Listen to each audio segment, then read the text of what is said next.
सभी भाइयों को नमस्कार। स्वागत है फिर से आपका गवर्नमेंट एग्जाम प्रिपरेशन चैनल में। और आज कंटिन्यू करेंगे सेट वन का तीसरा पार्ट। और इससे पहले आपको बता दें कि हम जो भी बहनें पीटी एग्जाम देना चाहती हैं उनके लिए जो हमारे चैनल पर जाइए और PT super fast revision GS का और ग्राफ तालिका का जो है बहुत बेसिक से बताया हुआ जीरो से हीरो तक का सफ़र जो है वीडियो हम अपलोड किए हैं, उसको देखिए, एंजॉय करिए और अच्छे से अच्छे नंबर लाइए पीटी में भी, क्योंकि सभी बहनें दे ही रही होंगी, हमें पता है। चलिए आगे बढ़ते हैं 51वें प्रश्न पे। इससे पहले 2 वीडियो अपलोड हो चुका है, जो बहनें नहीं देखी हैं उसको जाके जरूर देखिए चैनल पे। ठीक है, चलिए हमने एक प्ले लिस्ट बना दिया है सबका, प्ले लिस्ट में जाइए, सब मिल जाएगा आपको। चलिए 51वां प्रश्न है, पूर्व किशोरावस्था की उम्र है। पूर्व किशोरावस्था की उम्र क्या है? तो इस प्रश्न का आंसर है सी, 13 से 17 वर्ष। ठीक है, पूर्व किशोरावस्था की उम्र जो है 13 से 17 वर्ष की होती है। देखिए, पूर्व किशोरावस्था की उम्र 13 से 17 वर्ष के बीच होता है। किशोरावस्था 13 से 14 वर्ष से 21 वर्ष तक की अवस्था को होती है। ठीक है, तो किशोरावस्था होती है वो 13-14 से लेके 21 वर्ष तक की अवस्था होती है। 16-17 वर्ष तक की अवस्था को क्या कहते हैं? पूर्व किशोरावस्था कहलाते हैं। जो जैसे 13-14 से लेके 16-17 तक क्या कहलाएगी? पूर्व किशोरावस्था कहलाएगी। और 16-17 से लेके 21 तक क्या कहलाएगी? आपकी जो है बाद की किशोरावस्था कहलाएगी, है ना। तो इसमें पूर्व की पूछ रहे हैं, तो पूर्व की क्या हो जाएगा? 13-14 से लेके 17 तक हो जाएगा। चलिए, तथा इसके बाद की अवस्था उत्तर किशोरावस्था कहलाती है। ठीक है ना, जो 16-17 से लेकर 21 तक होती है वो क्या कहलाती है? उत्तर किशोरावस्था। विकास की इस अवस्था को स्वर्ण आयु भी कहते हैं। जो किशोरावस्था होती है इसको क्या कहते हैं? विकास की इस अवस्था को स्वर्ण आयु भी कहते हैं। डायरेक्ट क्वेश्चन आ सकता है कि विकास की किस अवस्था को स्वर्ण आयु कहते हैं? तो किशोरावस्था को कहते हैं। ठीक है, चलिए आगे बढ़ते हैं 92 पे।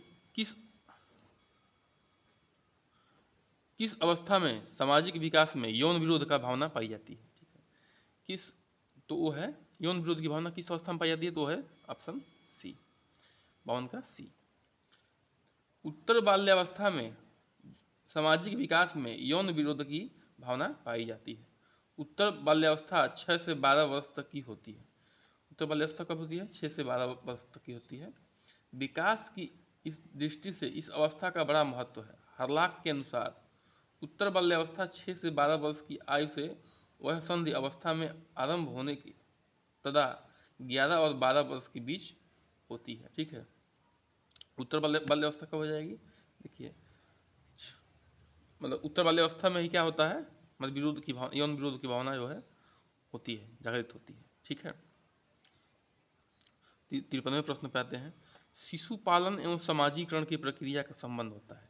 शिशु पालन एवं समाजीकरण की प्रक्रिया का संबंध होता है। ठीक है, देखिए 53 का हो जाएगा आपका ए, विभिन्न साधनों एवं संस्थानों से। ठीक है, शिशु पालन एवं समाजीकरण की प्रक्रिया का संबंध विभिन्न साधनों एवं यहाँ संस्थाओं से होता है, जिसमें प्रमुख प्राकृतिक साधन या संस्थाएं निम्नलिखित है, जैसे परिवार, खेल, समूह, भाषा, जाति। देखिए, जो शिशु पालन का समाज से जो संबंध है वो कैसे है?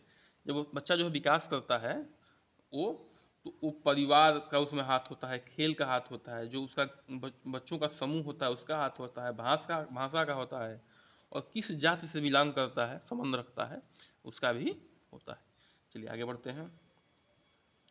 आशा है सबको समझ में आ रहा होगा। ध्यान से सुनेंगे, फिर दोबारा सुनेंगे, एकदम समझ में आएगा। क्वेश्चन को नोट डाउन करते जाइए और लिख लीजिए आंसर डायरेक्ट। चलिए 54वां प्रश्न पे आते हैं। नवजात शिशु की कौन सी इंद्रियां सबसे कम विकसित होती है? देखिए, नवजात शिशु कौन सा होता है? जो तुरंत का जन्मा हुआ है। ठीक है, तो 54 का हो जाएगा आपका डी, सूंघना। उसको जो है सूंघने में बड़ी दिक्कत होती है। ठीक है, जो नवजात होता है, तो सूंघना नवजात शिशु में सबसे कम विकसित होता है। जैसे जैसे नवजात शिशु बड़ा होता है, हो जाता है, वैसे वैसे नवजात शिशु की में सूंघने की शक्ति बढ़ती जाती है। ठीक है ना, जैसे जैसे वो बड़ा रहता है वैसे वैसे क्या होती है? सूंघने की शक्ति बढ़ जाती है। चलिए 55 प्रश्न पे आते हैं। 55 पे शिशुओं में ग्रास्पिंग, रूटिंग और सकिंग को कहते हैं। ठीक है, ग्रास्पिंग, रूटिंग और सकिंग को क्या कहते हैं? ठीक है, तो इसको कहते हैं एडेप्टिव रिफ्लेक्स। एडेप्टिव रिफ्लेक्स कहते हैं। देखिए, शिशुओं में ग्राफ्टिंग, रूटिंग और सकिंग को एडेप्टिव रिफ्लेक्स कहते हैं। ठीक है, एडेप्टिव रिफ्लेक्स का मतलब होता है वो अपना जो है रिएक्शन देता है इन सब चीज़ों पे। ठीक है, 55 प्रश्न पे आते हैं। मस्तकाधोमुखी विकास का अर्थ विकास से होता है, किस विकास से होता है? देखिए 56 का होगा सी। देखिए मस्तक मतलब होता है सिर से, मस्तकाधोमुखी मतलब मस्तक से किधर की ओर जा रहा है? हाँ, मस्तक से होकर जो, मस्तक से शुरू होकर जो विकास हो रहा है तो उसको कहते हैं मस्तकाधोमुखी विकास। ठीक है, 56 का सी है। मस्तकाधोमुखी विकास का अर्थ सिर से पैर की ओर विकास होता है। शारीरिक विकास में विशेष क्रम पाया जाता है, जैसे शारीरिक संरचना में उन्नति और विभिन्न अंगों के नियंत्रण की क्षमता सबसे पहले सिर के क्षेत्र में आती है, उसके बाद धड़ के बाद में और अंत में पैरों के क्षेत्र में। सिर तथा इसके आसपास के भागों जैसे गर्दन एवं मुंह की क्रियाएं सर्वप्रथम विकसित होती हैं। इसके बाद पेट एवं धड़ और अंत में पैरों के क्षेत्र में क्रियाएं विकसित होती हैं। ठीक है, मतलब इसे अन्य मतलब ये जो भी बोले सुन लीजिएगा एक बार फिर से। और जो इसका विकास जो शुरू होता है मस्तकाधोमुखी में सिर से पैर की ओर होता है, ये चीज़ ध्यान रखिएगा। थोड़ा एक्सप्लेन कर दी हैं उसको और अच्छे से। आगे बढ़ते हैं, 57 पे आते हैं। वृद्धि के दौरान बच्चों को किस अमीनो अम्ल की आवश्यकता होती है? किस अमीनो अम्ल की आवश्यकता होती है? तो 57 प्रश्न का आंसर होगा सी, हिस्टाडीन की। जब बच्चा वृद्धि करता है तो जो है हिस्टाडीन की अमीनो अम्ल की आवश्यकता होती है। देखिए, हिस्टाडीन एक आवश्यक अमीनो अम्ल है जिसका उपयोग प्रोटीन के जैव संश्लेषण में किया जाता है। इसमें शामिल अल्फा अमीनो समूह का कार्बोलिक एसिड समूह, ठीक है ना, अल्फा अमीनो समूह का कार्बोलिक एसिड समूह और एक इमीडाजोल बड़ी श्रृंखला में इसे शरीर के पीएच पर एक सकारात्मक रूप से चार्ज किए गए अमीनो एसिड के रूप में वर्गीकृत करता है। यह शिशुओं की वृद्धि के लिए आवश्यक है, लेकिन अब यह वयस्कों के लिए भी आवश्यक होने के लिए लंबी अवधि के अध्ययन में दिखाया गया है। ठीक है, मतलब पहले तो बच्चों के लिए था हिस्टाडीन जरूरी, लेकिन अब जो है अध्ययन पता चला है कि नहीं, अब तो यह वयस्कों में भी जरूरी हो गया है। ठीक है ना, चलिए अगले प्रश्न पे आते हैं, 58 पे। जब दूध में यह डाला जाता है तो कैल्शियम में समृद्ध पनीर प्राप्त होता है। ठीक है, कैल्शियम में से समृद्ध प्राप्त होता है। 58 का आंसर है बी, सिट्रिक एसिड। देखिए सिट्रिक एसिड मतलब होता है खट्टा, विटामिन सी का नाम ही होता है सिट्रिक एसिड। तो सिट्रिक एसिड किसमें पाया जाता है? नींबू में पाया जाता है। तो जब नींबू डालते हैं तो क्या होता है? दूध में फट जाता है, पनीर निकलता है दूध में। ठीक है, तो वही है। पनीर बनाने के लिए दूध को उबाल कर इसमें थोड़ा ठंडा करके नींबू या सिट्रिक अम्ल से फाड़ा जाता है। ठीक है, जिससे दूध से प्रोटीन कैसीन अलग हो जाता है।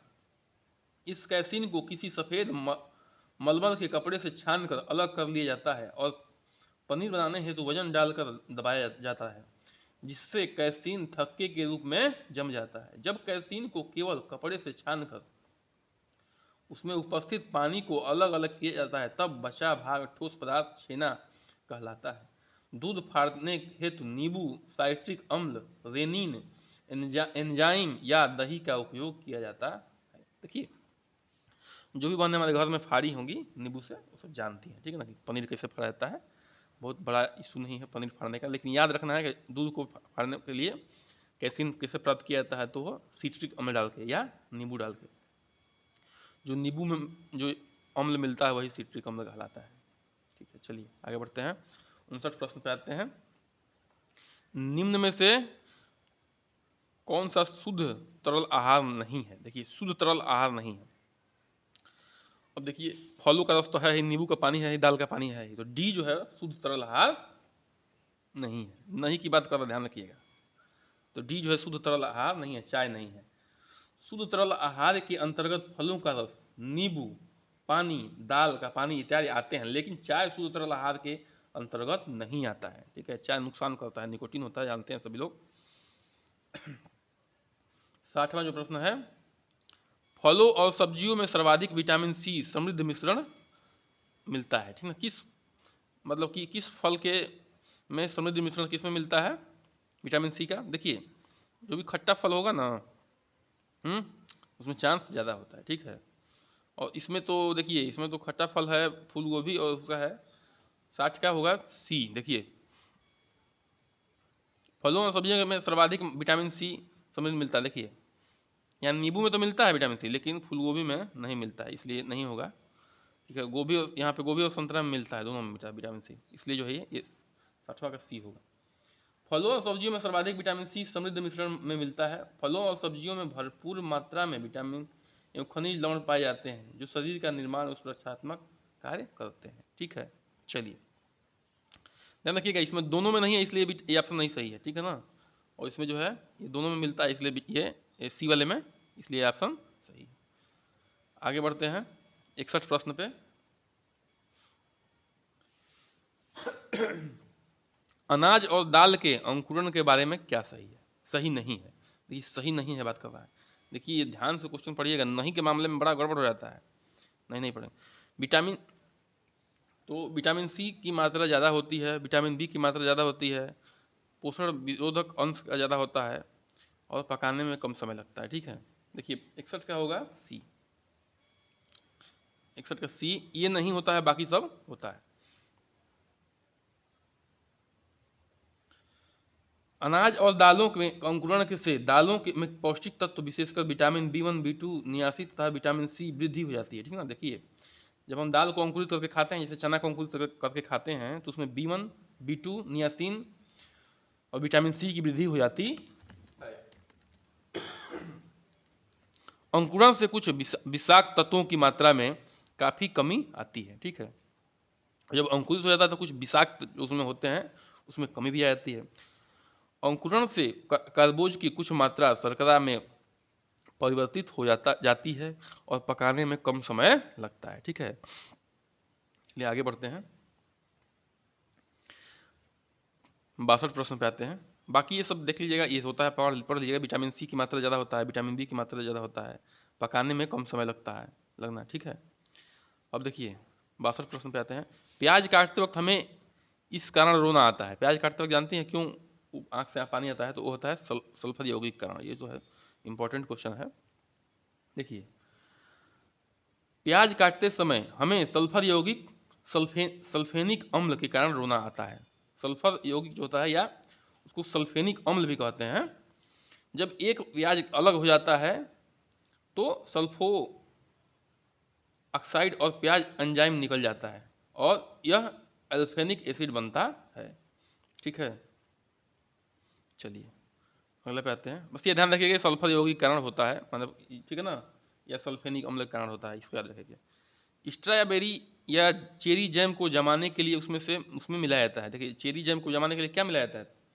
तो इसका आंसर है बी, नींबू का रस।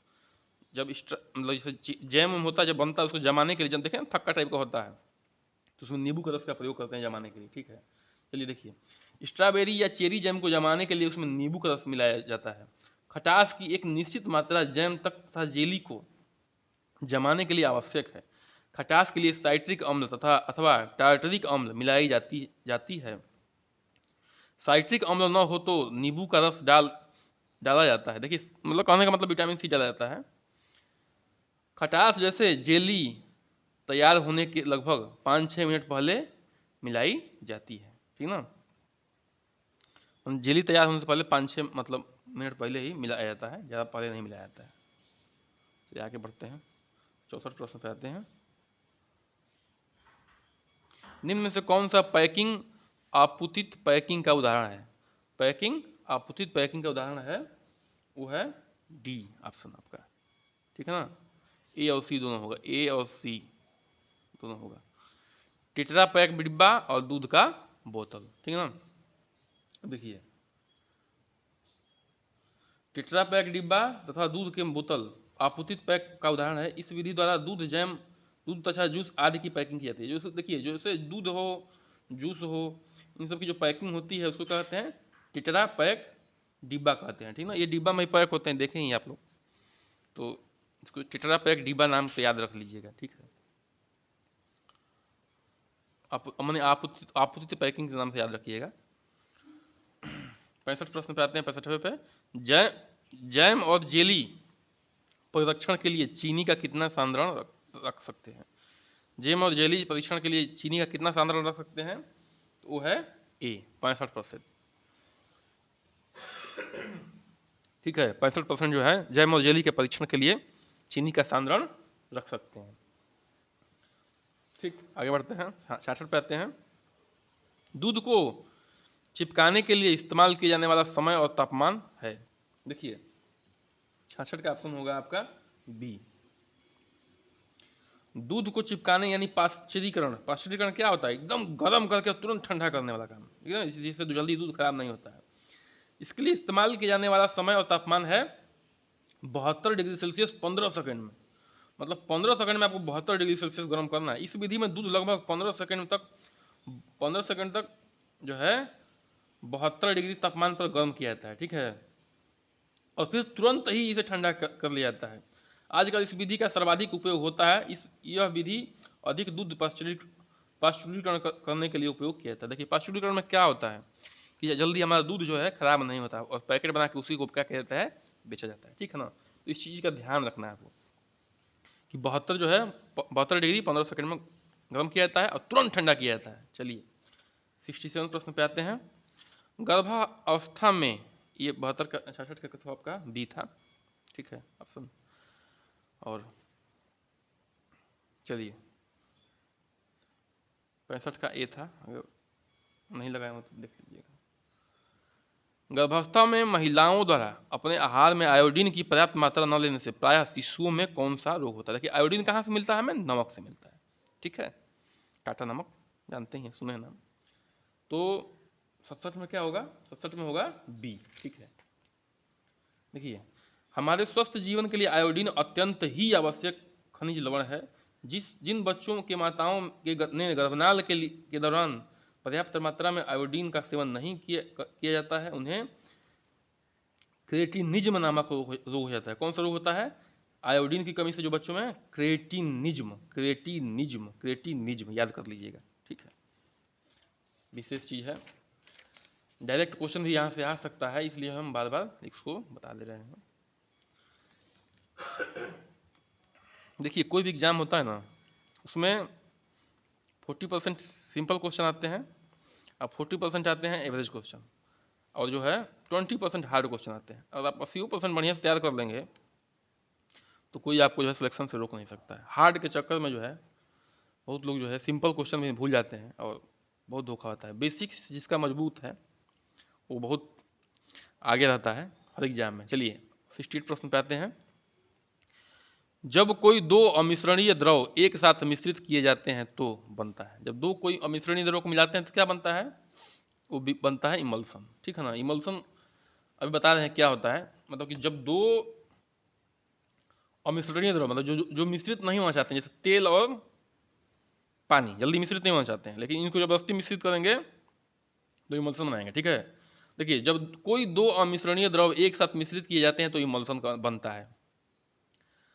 इमल्सन या पायस, हिंदी में पायस कहते हैं, दो या इससे अधिक अमिश्रणीय तरल पदार्थों से बना एक मिश्रण है। पायसन के उदाहरण में शामिल मक्खन और मार्परीन, दूध और क्रीम, फोटोफिल्म की प्रकाश संवेदी पक्ष, मैग्मा और धातु काटने में काम आने वाले तरल, ठीक है। परीक्षित प्रवस्था की प्रकृति के आधार पर पायसों यानी इमल्सन को निम्नलिखित दो श्रेणियों में बांटा गया है। दो मतलब श्रेणी बांटा गया है। जल में तेल, ठीक है ना, जल में तेल प्रकार के पायस पहला है, और दूसरा क्या है? तेल में जल प्रकार का पायस, ठीक है। दोनों देखो, वो तेल में जल है और जल में तेल है, अभी पता चल जाएगा क्या है। देखिए पहला है जल में तेल प्रकार का पायस यानी इमल्सन। इस प्रकार के पायस में तेल परिरक्षित प्रवस्था के रूप में कार्य करता है, ठीक है, जबकि जल परीक्षण माध्यम की भांति कार्य करता है, ठीक है ना। मतलब कि देखिए मतलब कि जल ज़्यादा रहेगा, तेल कम रहेगा। इस प्रकार के पायस के उदाहरण दूध और वैनिसिंग क्रीम है। दूध और क्या है? वैनिसिंग क्रीम जो है इस प्रकार का उदाहरण है। दूध में द्रव वसा जल परिरक्षित रहती है। दूध देखिए, दूध में मैक्सिमम क्या होता है? पानी होता है, ठीक ना। उसमें वसा जो है, वसा जो है परिरक्षित रहती है। अब एक तेल में जल प्रकार का पायस, तेल में जल हो जाएगा। इस प्रकार के पायसों में जल परिरक्षित व्यवस्था की तरह कार्य करता है, जबकि तेल परिक्षेपण माध्यम की भांति कार्य करता है। इस प्रकार के पायस का मुख्य उदाहरण कार्ड लीवर है। मक्खन और मक्खन और कोल्ड क्रीम की भी इसी प्रकार की पायस है। मतलब इसमें हल्का पानी होता है और तेल ज़्यादा होता है, ठीक है ना। चलिए 69 प्रश्न पे आते हैं। बच्चों में कल्पनात्मक खेलों का विकास होता है। कल्पनात्मक खेल मतलब कल्पना जानते हैं क्या करना होता है? दिन में जो है कल्पना करना, अपने मन को जो है हवाई उड़ान देना। 69 का होगा ऑप्शन बी, ठीक ना। बच्चों में कल्पनात्मक खेलों का विकास 6 वर्ष में होता है, ठीक है। बच्चों में कल्पनात्मक खेलों की प्रवृत्ति 5 से 6 वर्ष की आयु में के बीच चरम सीमा पर होती है।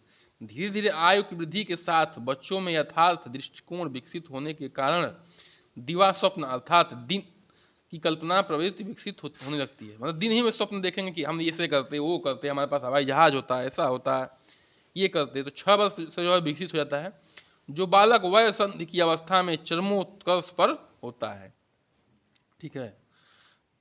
चलिए, ये सब जो है बाल्य अवस्था के विकास में मुख्य जो घटक हैं, इसको याद रखना है आपको। 17 नंबर पे आते हैं। बच्चों में पाए जाने वाले भाषा संबंधी दोष क्या नहीं है? देखिए, क्या नहीं है, ठीक है ना। दोष तो है, लेकिन कौन सा दोष नहीं है, ये बात की बात। 70 के होगा डी, धीरे धीरे बोलना, ठीक है ना। देखिए, गलत उच्चारण करते हैं, अस्पष्ट उच्चारण करते हैं, हकलाना करते हैं, लेकिन धीरे धीरे नहीं बोलते हैं, तेज बोलते हैं सब, ठीक ना। धीरे धीरे बोलना बच्चों में पाए जाने वाला भाषा संबंधी दोष नहीं है, जबकि कुछ सामान्य वाणी विकार, गलत उच्चारण, अस्पष्ट उच्चारण, तुतलाना, हकलाना, तीव्र अस्पष्ट वाणी आदि है, ठीक ना। ठीक है। 71 पे आते हैं। 2 वर्षीय बालक के शब्दकोश में अधिक कितने शब्द हो सकते हैं? देखिए, 2 वर्ष के बालक मतलब जो कितने शब्दों तक याद कर लेता है अपने उम्र में, तो उसका ऑप्शन है ए। लगभग 2 वर्ष का बालक 250 शब्द जो है अपने परिवेश से याद कर सकता है, ठीक है ना। चलिए, 2 या 3 वर्ष के बीच की आयु में बच्चा व्याकरण युक्त भाषा सीख लेता है। वाक्य बनाने में उसकी क्षमता का विस्तार होने लगता है। उसमें वे शब्द शामिल होने लगते हैं जो टेलीग्राम भाषा में विद्यमान नहीं थे, जैसे क्रिया, उपपद, आर्टिकल, संयोजक, संबंध, वाचक शब्द। 4 वर्ष की आयु तक बच्चों की भाषा काफ़ी सुव्यवस्थित हो जाती है, ठीक है। चलिए 72 नंबर क्वेश्चन पे आते हैं। ध्यान सुनिएगा, थोड़ा तेज बोल दे रहे हैं क्योंकि लंबा एक्सप्लेनेशन है। 72 पे आते हैं। सामाजिक व्यवहार जन्म के समय शुरू होता है, ठीक है। समाज से बच्चा जो है जन्म के समय शुरू हो जाता है, तो बी असत्य है। सामाजिक व्यवहार कहाँ करता है जी? वो तो बच्चा कहाँ इतना ध्यान रहता है समाज में जब बच्चा जन्म लेता है, ठीक है। देखिए, कोई भी बालक सामाजिक पैदा नहीं होता है, वह दूसरों के होते हुए भी अकेला भी ही होता है। वह समाज में दूसरों के संपर्क में आकर समायोजन की प्रक्रिया सीखता है। इसलिए सामाजिकरण की प्रक्रिया बालक में के सामाजिक विकास के लिए अत्यंत महत्वपूर्ण है। बालक परिवार, पड़ोस, विद्यालय, समाज एवं संस्कृति के प्रभाव में वह सामाजिक गुणों को अर्जित करता है और विविध प्रकार के सामाजिक व्यवहारों को सीखता है। समाज का एक योग्य नागरिक बनने के लिए उसे स्वस्थ एवं सुंदर समाजीकरण की आवश्यकता पड़ती है। कहने का मतलब यह है कि ये बाद की बात है जो भी बोले हैं, लेकिन सामाजिक व्यवहार जो है, सामाजिक व्यवहार जन्म के समय शुरू नहीं होता है, ये बाद में शुरू होता है, ठीक है ना, कुछ वर्षों बाद। क्योंकि बच्चा जो है उतना उसको होश थोड़ा होता है, वो जन्म के समय जो है सबके रहते हुए भी क्या होता है, अकेला होता है, क्योंकि हर चीज़ को समझ नहीं पाता, उसको समझने में बड़ा समय लगता है। चलिए, अभी पिछले क्वेश्चन पढ़े हैं कि 250 शब्द याद करने में लगभग उसको 2 वर्ष लग जाते हैं, ठीक है ना। उस हिसाब से समझ लीजिए। जननी सुरक्षा योजना के अंतर्गत प्रसूति के दौरान महिलाओं को अंतरित की जाने वाली नकद धनराशि में निम्नलिखित में से कौन सा दृश्यमान लागत व्यय शामिल है? ठीक है। जो प्रसूति में जो महिलाओं को मिलता है नकद धनराशि, उसमें क्या शामिल है? तो 73 का आपका हो जाएगा बी, औषधि की आपूर्ति। ठीक है, देखिए जननी सुरक्षा योजना के अंतर्गत प्रसूति महिलाओं को अंतरित की जाने वाली नकद धनराशि में निम्नलिखित में से औषधि की आपूर्ति लागत व्यय शामिल है। मतलब औषधि की जो खरीदने के लिए जो है धन जो है सरकार देती है। ठीक है ना। बच्चों का टीकाकरण किस केंद्र पर होता है? देखिए बहुत ही जरूरी है, आंगनबाड़ी पे। ठीक है ना। बच्चों का टीकाकरण किस केंद्र पर होता है? आंगनबाड़ी पे। देखिए आंगनबाड़ी का अर्थ है आंगन आश्रय, आंगन आश्रय। यह भारतीय सार्वजनिक स्वास्थ्य देखभाल प्रणाली का एक हिस्सा है। आंगनबाड़ी भारत में ग्रामीण माँ और बच्चों के देखभाल केंद्र है। बच्चों के भूख और कुपोषण से निपटने के लिए एकीकृत बाल विकास सेवा कार्यक्रम के भाग के रूप में 1975 में उन्हें भारत सरकार द्वारा शुरू किया गया था। यह केंद्र बाल विकास और वृद्धि में सहायता प्रदान करने के लिए अत्यंत महत्वपूर्ण है। आंगनबाड़ी द्वारा प्रदान की जाने वाली प्रमुख सेवाएं अनुपूरक आहार, टीकाकरण, स्वास्थ्य जांच और आगे अस्पतालों में भेजना, स्वास्थ्य एवं पोषण शिक्षा तथा उसे 6 वर्ष की आयु के बच्चों के लिए पूर्व विद्यालय शिक्षा इत्यादि। ठीक है ना। जो भी चीज़ बोले हैं इसमें जो है आंगनबाड़ी द्वारा प्रदान की जाने वाली प्रमुख सेवा क्या है? अनुपूरक आहार, टीकाकरण, स्वास्थ्य जांच, आगे अस्पतालों में भेजना, स्वास्थ्य एवं पोषण शिक्षा। ठीक है, उसे 6 वर्ष की आयु के बच्चों के लिए पूर्व विद्यालय शिक्षा इत्यादि। मतलब सभी आंगनबाड़ी द्वारा यह प्रदान किया जाता है। चलिए बहुत अच्छा। देखिए सरकार कितनी व्यवस्थाएं करती है, भ्रष्टाचार की वजह से हम जो है योजनाएं पहुंच नहीं पाती है। और सबसे बड़ी बात है कि हम लोगों के अंदर जागरूकता नहीं है और जो है सिस्टम से लड़ने की क्षमता नहीं है, इसलिए जो है जो आला अधिकारी हैं उसका फ़ायदा उठाते हैं। चलिए ठीक है, 75 का क्या होगा? 75 का होगा, देखिए बालक की आयु वर्ग जिसमें वो सोच विचार की क्षमता शुरू हो जाती है। देखिए 2.5 से 3 वर्ष में बालक जो है 2.5 से 3 वर्ष में जो है सोचना और समझना शुरू कर देता है। बालक की सोचने की और विचारने की क्षमता 2.5 से 3 वर्ष में शुरू हो जाती है। इस वर्ष में बालक की मानसिक प्रक्रियाओं का विकास तीव्र गति से होता है। किस गति से? तीव्र गति से होता है। वह अपने आसपास की प्रत्येक वस्तु की जानकारी चाहता है। ठीक ना। आसपास की वस्तुओं को चाहता है कि वो तुरंत जाने, मतलब एकदम उसके अंदर क्यूरियोसिटी होती है। सीखना, क्रियाओं को दोहराना, वो सीखता है, फिर दोहराता है, अनुकरण करता है, पीछे पीछे वही काम करता है, वस्तुओं को निरीक्षण करता है कि ये वस्तु कौन सी है, आदि क्रियाओं से वह स्वयं प्रत्यक्ष अनुभव करने लगता है। ये जो देख देख देख के अनुभव करता है कि अरे ये ऐसा हो रहा था, वैसा हो रहा था, जिससे मानसिक क्षमताओं का उसका विकास हो जाता है। तो 2.5 से 3 वर्ष के बच्चों में मानसिक विकास का हो जाता है। देखिए भवन निवेदन है कि हमारे साथ बने रहिए, पूरा जो है टेस्ट सीरीज होगा और एकदम बढ़िया एक्सप्लेन करके होगा, आपको समझ में आएगा। एक आध प्रश्न समझ में नहीं आते तो देखिए एक आध प्रश्न उसमें हमें भी लगता है कि गलत तरीके से दिया हुआ है, उतना टफ नहीं आएगा, लेकिन कुछ क्वेश्चन मतलब मैक्सिमम क्वेश्चन अच्छे हैं, बहुत अच्छे हैं। ये ऐसे क्वेश्चन आने के चांस बनते हैं। कृपया करके हमारे चैनल को सब्सक्राइब करिए, लाइक करिए, शेयर करिए और अन्य वाहनों तक पहुँचाइए ताकि वो भी जो है इसका फ़ायदा उठाएँ। हमारे जो है चैनल पर ही एक प्ले लिस्ट बना हुआ है पीटी सीरीज का, उसका भी फ़ायदा उठाइए आप लोग, क्योंकि सभी बहनें तो पीटी देंगी ही। ठीक है, चलिए बहुत बहुत धन्यवाद, बने रहिए हमारे साथ। नमस्कार।